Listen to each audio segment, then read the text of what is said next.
anything can happen. So kind of talk about how you got that message across to your team, even though none of you guys have been in this situation before, and how that played out today.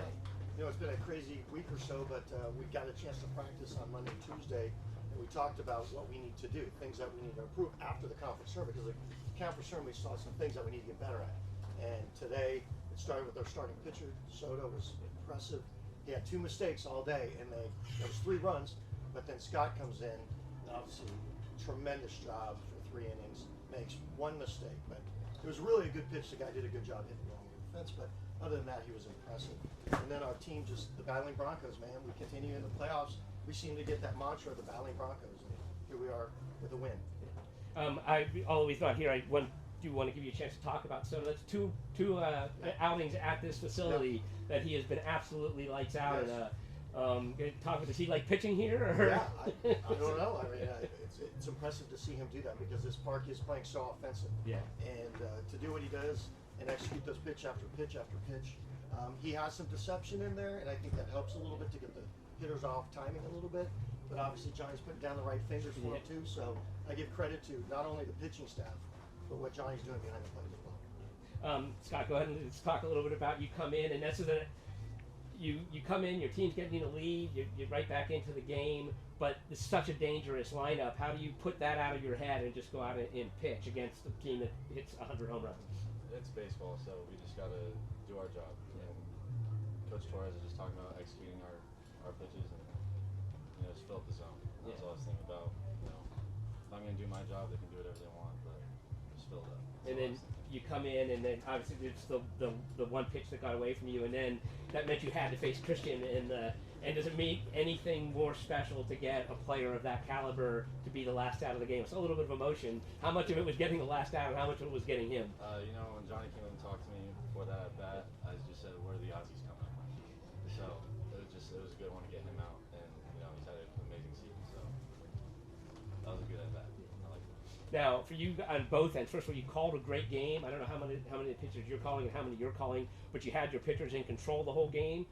Talk about keeping them in that mindset, even when you come up against guys that hit home runs and you make a bad pitch. How do you get your pitchers back into the flow of it and keep pitching well to that dangerous lineup? Absolutely. Big thing I like to preach is that you got 9 innings to play, and not one inning's going to make or break us. That's up to us as an offense, the defense, and the pitching staff to come through and keep grinding stuff out. And I think Soto's done a great job of that this year.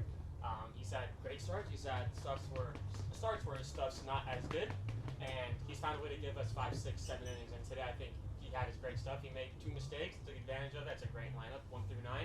But I didn't let him phase him. He comes in the dugout because of the home run, comes back in. Hey, let's go. Next inning. And that's what I love about that. About this team. It's always the next inning. And then talk about your last at bat. You're already taking the lead, and you think, maybe we don't need that. But you come in and get against one of the best closers in the country, really. And you come in and have that big at bat that gets the run that proves to be the run that wins the game. Did getting the lead take a little pressure off you in that situation and allow that swing to come a little more smooth? Sure. I know I'm having a rough day at the plate today. I wasn't seeing it very well, but I knew that at bat was make or break. That was a big one for us as a staff, as everybody. I knew that was going to be a big momentum shift, getting that extra run. Because 1-run lead and 2-run lead, very different. And Coach Betten always preaches, it ain't over till it's over. There's always one more pitch. It's like this pitch is the most important pitch. And I went in at bat. I was like, all right, this at bat's my most important at bat. Can't control the last 4. Whatever happened. This is my important one. And I came through, and they didn't know that home run was going to happen, but it did. And I'm glad that I came through and proved the difference.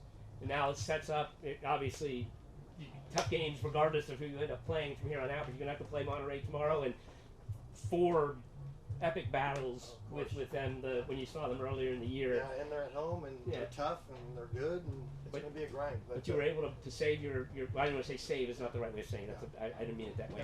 Yeah. But you do have 2 all-region pitchers now ready to throw, and against a team that you've had success against. Yeah, we thought Soto matched up a little bit better with Point Loma today. That's why we made the switch. Coach, I'm going to give all credit to Coach Torres and Coach Mizrahi.